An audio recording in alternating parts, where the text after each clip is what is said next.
This tutorial is on the new AP World History DBQ.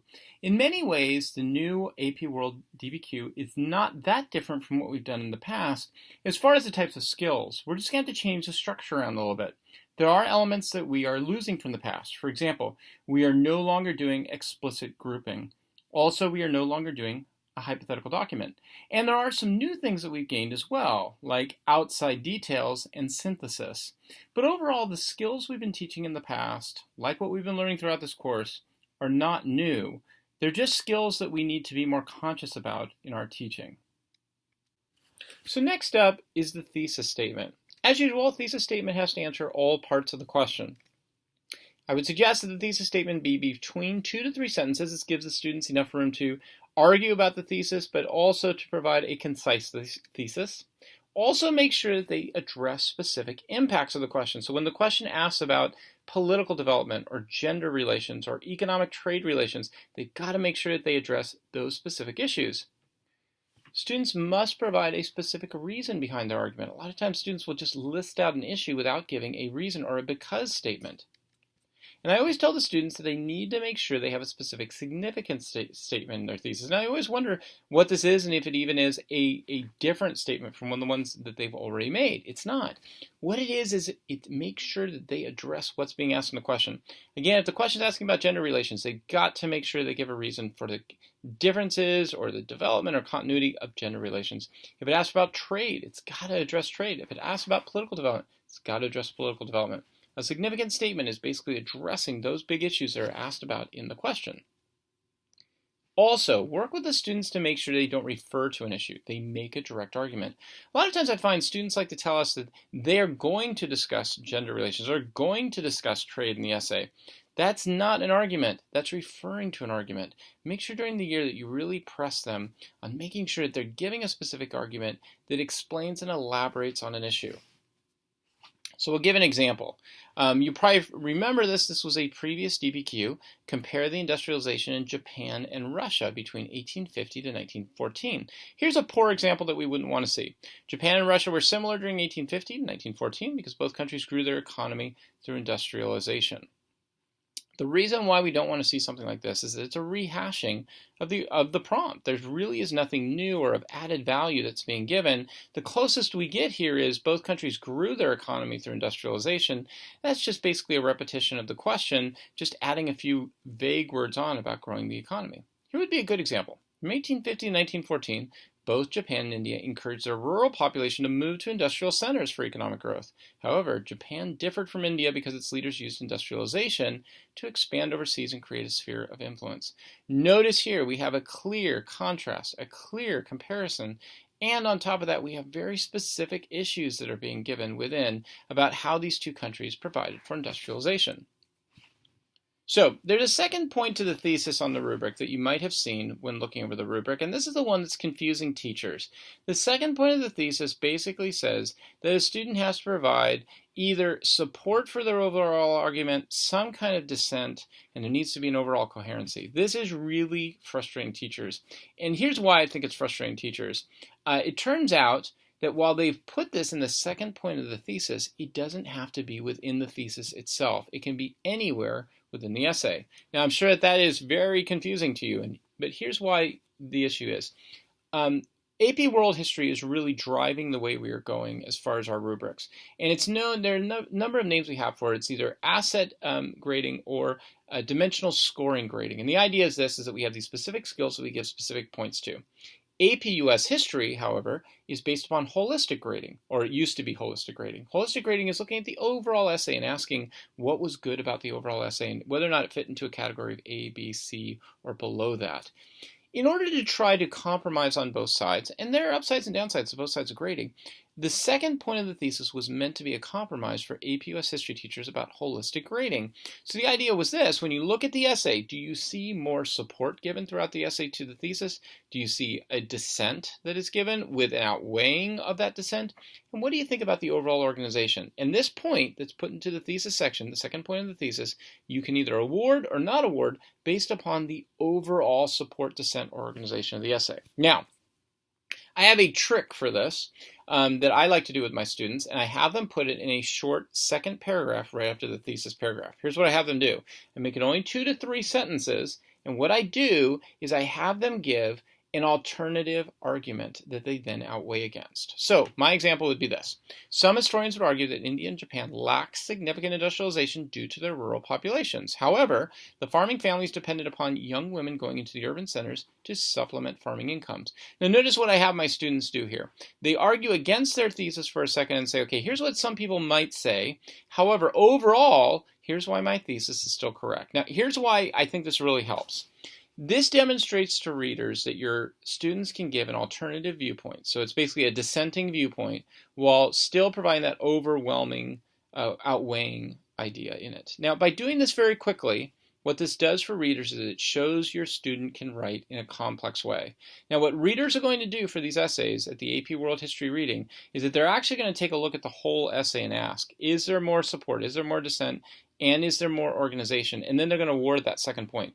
What I'm having my students do is that they're doing this explicitly right up front, right after the thesis, and it makes it very clear for the graders on how to deal with this. However, after this, graders are still going to ask, is the essay overall, is it providing good organization? I think this is just an explicit way of doing that.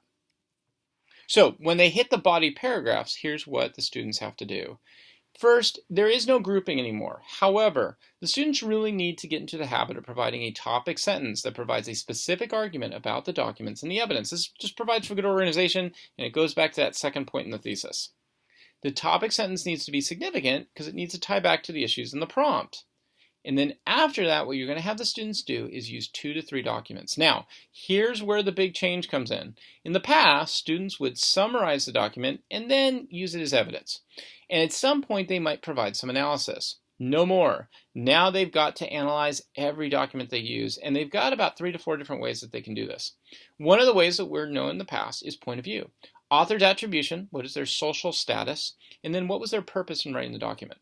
Audience, explain the author's audience and that significance of why they wrote to that audience. Or purpose, explain why the author wrote the document. Now, you might notice something that's interesting here. A lot of students will oftentimes say, well, what's really the difference between point of view, audience, and purpose? And to be quite honest, there's not a huge difference between all of these. They're minor differences, which means they overlap.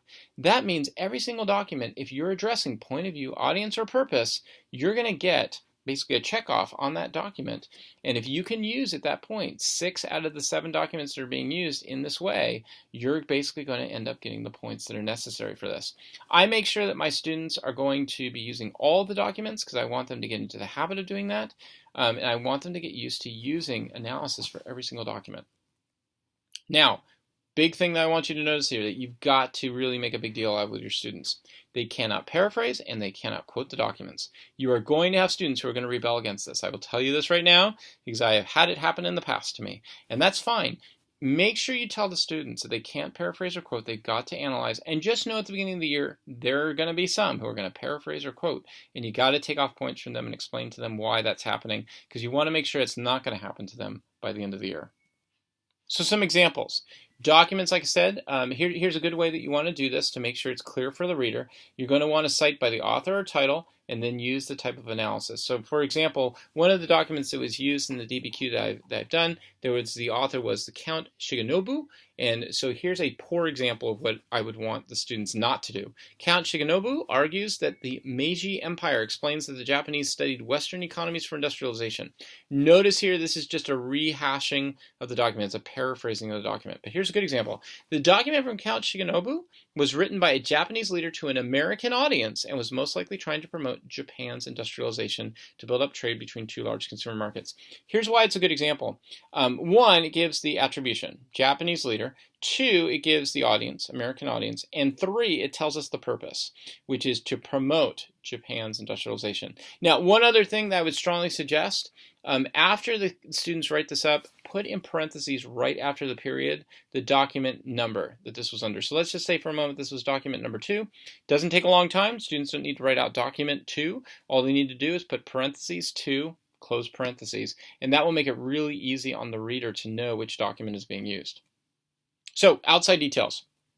This is probably going to be the biggest revolution for us in AP World History. Unless you teach AP US History, then you're very familiar with it. The idea of an outside detail is that you're going to provide a detail or example from the time period that most directly influenced documents. Remember what I talked about contextualization? You're in an airplane, you're flying over, you look at the horizon. Now imagine you land on the tarmac and you're looking at those specific details around you. That's outside details. So you want to place them either before or after the document, and you want to use the details in order to frame the surrounding document. Outside details can be events, ideas, or people inspired the document to be written. Now, I'm sure your big fear, and my big fear as well in teaching this, is that we have so much content. What if they throw some weird DBQ at us? Are students going to know the outside details that they need? Okay, a few good things to put you at ease on this. Number one, they only have to do it once. They only have to do outside details once in order to get the point for this. Now, I'm going to require during the year that my students use outside details in every single paragraph, at least one per paragraph, because I want them getting into the habit. I want to set that bar really high for them. So, but keep in mind for the test, they only need to do it once. Here's the other good news about this. Outside details don't need to be these discrete facts of like numbers, names, dates, and periods, wars and battles and stuff like that we've always wanted to get away from. These can be broad details of the time period, but at the same time specific enough to really tell us the students understand the time periods being asked.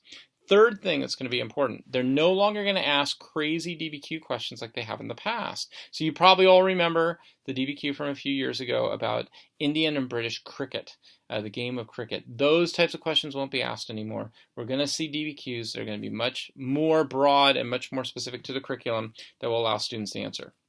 So here's an example. Poor example. Russian leaders created greater industrial growth in the late 1800s so its economy could grow. Notice there's really no specific details here for us to have that would be a specific example. But here's the good example.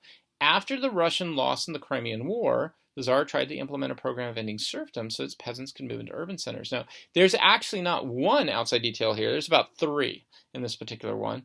The end of the Crimean War, the desire to end serfdom, and the movement of peasants into urban centers. That's three specific outside examples. And I want you to notice, too, that in many ways these are general examples. They're general issues because they're still thematic. You know, end of a war, end of a forced system of labor, movement into urban centers. So these are general things that we regularly teach to our students, but they would still be considered outside details because they're specific enough to the time period to talk about how this influenced movements of the time period. So just a body paragraph review. Here's what I suggest when you do body paragraphs. A body paragraph should look like topic sentence, outside detail, document, outside detail, another document, and then wrapping that up with analysis. So the way you want to teach your students to finish off their essays is something called synthesis in the conclusion paragraph. Synthesis is a specific connection between the issues of one time period to a current issue of today. There are actually two other ways you can do synthesis in your class. You can also do synthesis by talking about another geographic region, or you could do synthesis by providing for added value to what the question's not asking. So if the question asks about politics, your students do economics, that counts. If the question's talking about economics, they do ideology, that counts. So they can bring in other disciplines in order to do synthesis. My favorite, though, is to have them go across time periods. I just think it makes most sense to the students. They need to make a direct comparison between time periods. Be careful that the two issues that they bring up, the two time periods, are parallel to each other and very specific to each other, and that they provide a direct statement of significance between those two time periods or those two issues. Here's a poor example. The industrialization efforts of Russia and Japan are very similar to the issues of globalization in the current world. Why is that a problem? Well, you probably know. There's no reason here. There's nothing specific that tells us why there's a similarity. But here's what they could do. The industrialization efforts for Russia and China are similar to globalization because developing countries are moving populations into urban centers to create export economies. So notice what's specific about this is that we have that movement of populations, urban centers, and export economies. That's what makes this much more specific, a much better synthesis statement. The rubric. So the rubric is this. The thesis has 2 points to it.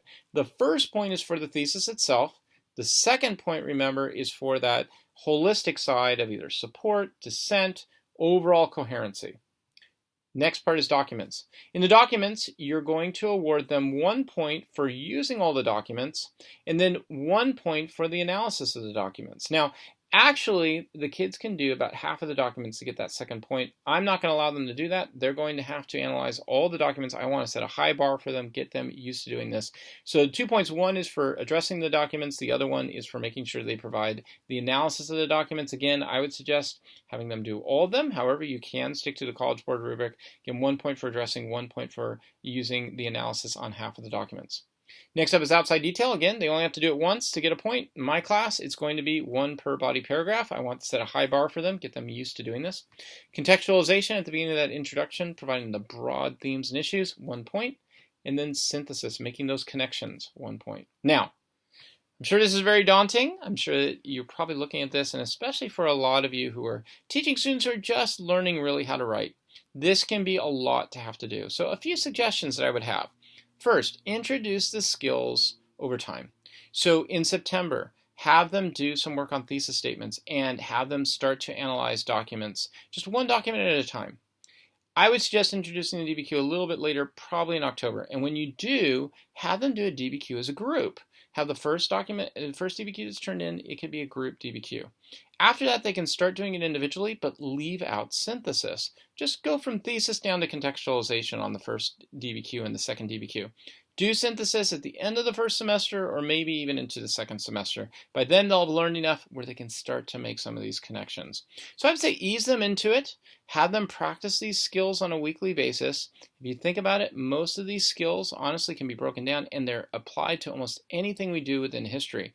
You could do very easily 1 document per week where they're doing that happy analysis, where they're talking about historical context, audience, point of view, and purpose for a document to get some practice in. You can do outside details within your discussions and activities within class. Contextualization fits with outside details. You can leave out synthesis for a while and bring that in second semester. Have them work on this as groups for a little bit of a while and then turn it into an individual assignment. And have them practice it regularly. The more that they practice it, the more they'll get used to these skills and move beyond the simple paraphrasing and much more into analysis.